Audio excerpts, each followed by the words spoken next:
Welcome to Sounds Like Portraits. I'm Philippe Ungar. This is a podcast with creative humans. In this episode, I'm talking with Anne-Claire Berg, Culture and Engagement Director at Danone, about the value of listening to drive creative solutions. When I sat with her in midtown Manhattan, she started to tell me how change can be difficult to accept for everyone. In a big organization like Danone, listening is a key value to facilitate the changes that fuel creativity and economic success. Speaking of change, what is the future of food? For Anne-Claire, food is the single great unifier across cultures, and in the future, sustainability and transparency will be central. That means for us, the customers, more local food to fulfill local needs and local cultures. A motto could be, think global, eat local. It's time to listen to her. But before, she told me what she tried to do all her life. All my life I've tried to be open and actually accepting and ensuring that change can happen and things can get better. Why is it so difficult to change? To change for a single person, for a community, for a company? Why is it so hard? I think it's hard because people first like security, like planning. I think as human beings we like to feel that we know where we're going. And for a lot of people, at least in my experience, change can be scary from that standpoint. For me, I see the opposite. But without trust, there is just nothing possible in my own opinion. And that's why I'm really passionate about understanding how you build trust, how you maintain trust, how you actually find even new ways to connect people and really install trust. And that's why at the beginning of my professional life, I decided to be both a lawyer and a journalist, because I think that's very much linked to change. So if you understand better the regulation and the system you belong to, you start trusting the system, and you also start trusting the fact that you may change it because you know the rules. As a journalist, I think it's a little bit the same. You help people understanding better and trusting better as well, that they can make up their own minds and therefore drive the change they want to be part of. Transparency, whether it's through systems, transparency, whether it's through information, for me is the way to build trust. And once there is trust, change becomes very natural. You think that we are what we eat? I think we are what we eat, and this is what makes you you as a person. So even when you look at your gut, which is technically your second brain, we all have very different guts. And this is who we are, and this is linked to what we eat. So I would say, yes, we are what we eat because of what's happening somewhere in our belly. But from a choice standpoint and from a more psychological standpoint, I think food should remain a huge territory for freedom, for choice, for fun, for a connection with others. How do you do to communicate within the company, within the Danone company, about these values, about these key values? We really want our people to play a key role in the vision of our company and our mission. So our mission is to bring health through food to as many people as possible. And we have had for the past 50 years this strong conviction that our responsibility doesn't end at the doors of our factories. So what we have done for the past now couple of years is trying to find a way to build on this amazing willingness of our people to be game changers.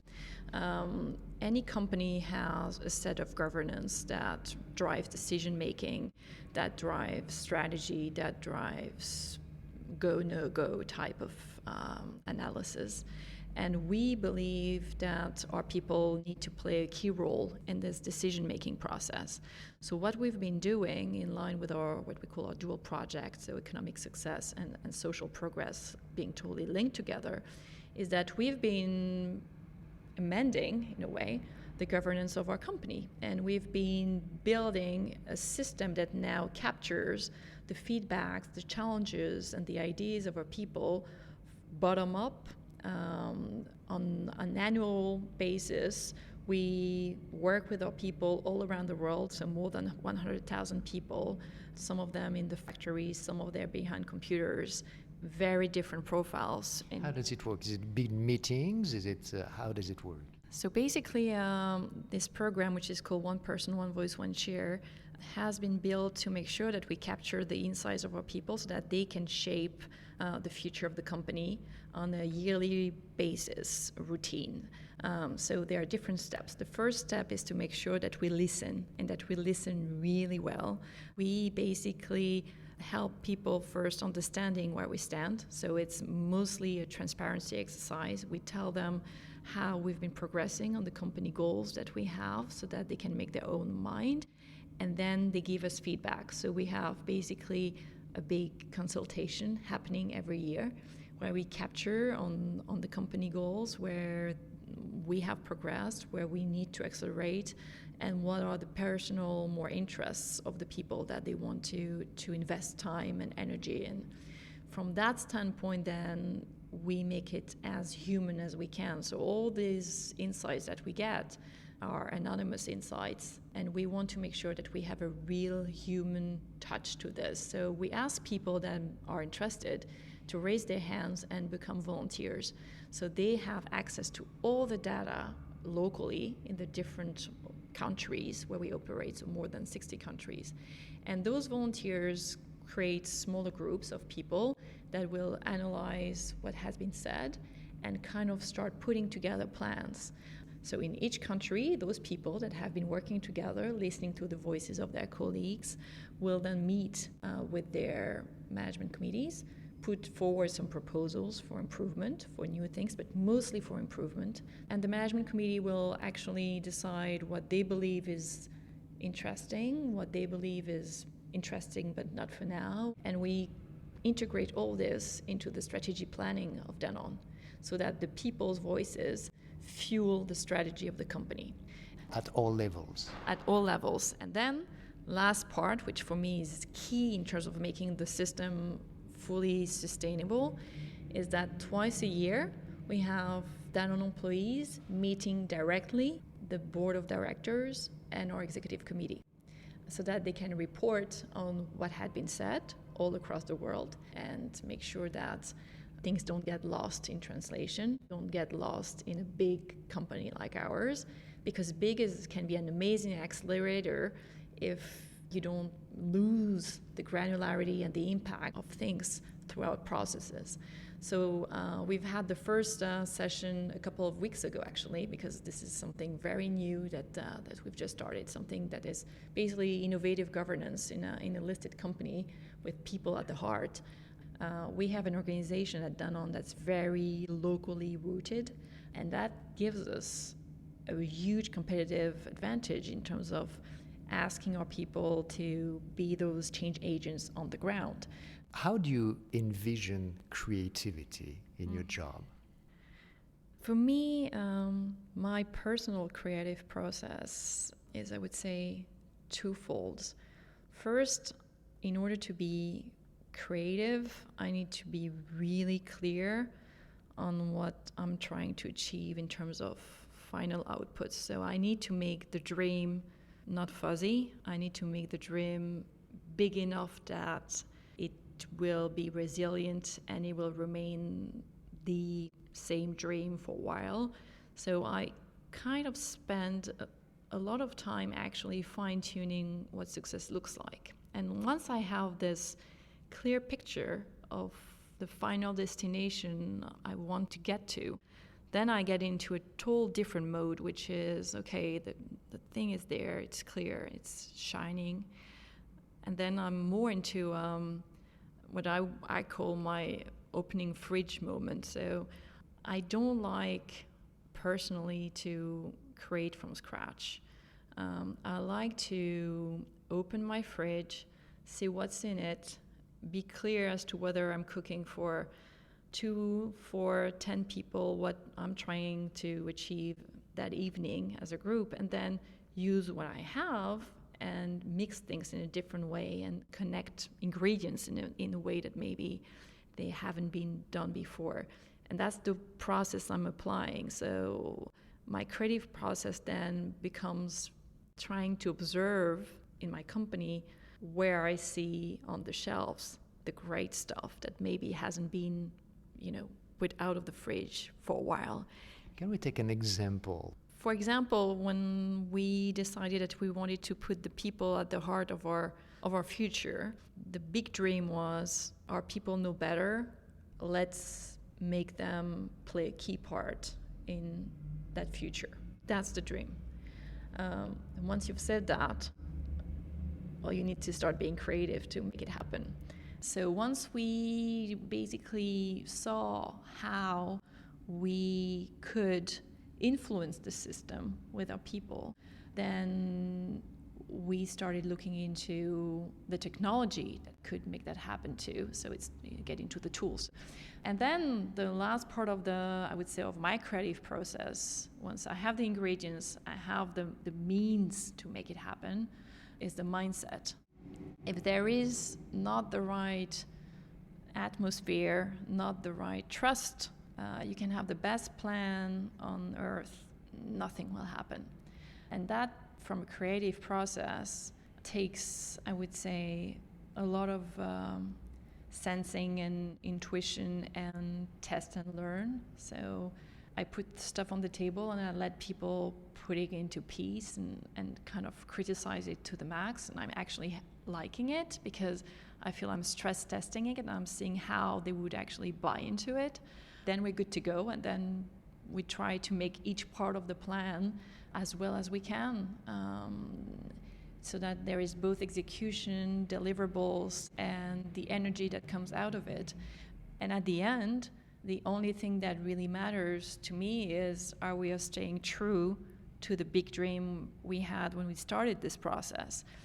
When you dream big, you have to take risks. What kind of risks do you like to take? And what about the failure? Yeah, so that's one of the things I've learned. So I did an exec MBA a few years ago because I was tired of not understanding numbers.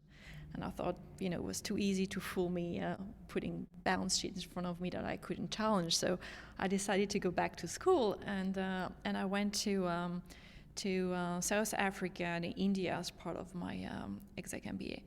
And the big thing that I unlocked at that time as an individual was my relationship with failure. And because what I realized learning there with amazing people, basically dealing with constraints and frugality every day, was that from failure can come great things because it forces you to rethink it totally.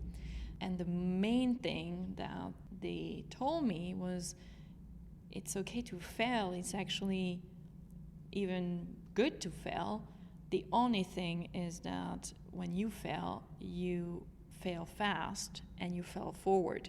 You don't fail and you end up on the ground. You need to make it as dynamic as possible. The idea is not repeating it. The idea is first not to stay in a failure mode forever, thinking that things will get better. So I think there is the reality check that if things don't go well, it's better to call it a day, and that's the fail fast and fail forward. The forward also means, yes, that you shouldn't repeat it. And that's what my first boss in the law firm I worked in this city was telling me. He said, I will never be angry if you make a mistake. I will be very angry if you make the same mistake twice. And I was very, very young at that time, but I thought it was a really good kind of like instruction from him, telling me, you try, and then you learn, but you'd better learn for real and share the failure with others.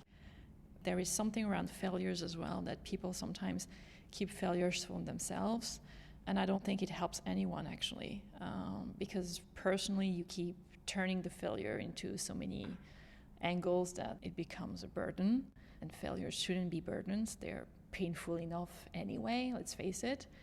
And second, chances are that your failure will help someone not to fail, or at least not to fail for the same reason. From an ego standpoint, it may be a challenge, But if we feel comfortable, being open about this and being vulnerable, and I think all our society calls for vulnerability more and more, and I'm very glad it does. Vulnerability is something that needs to be embraced.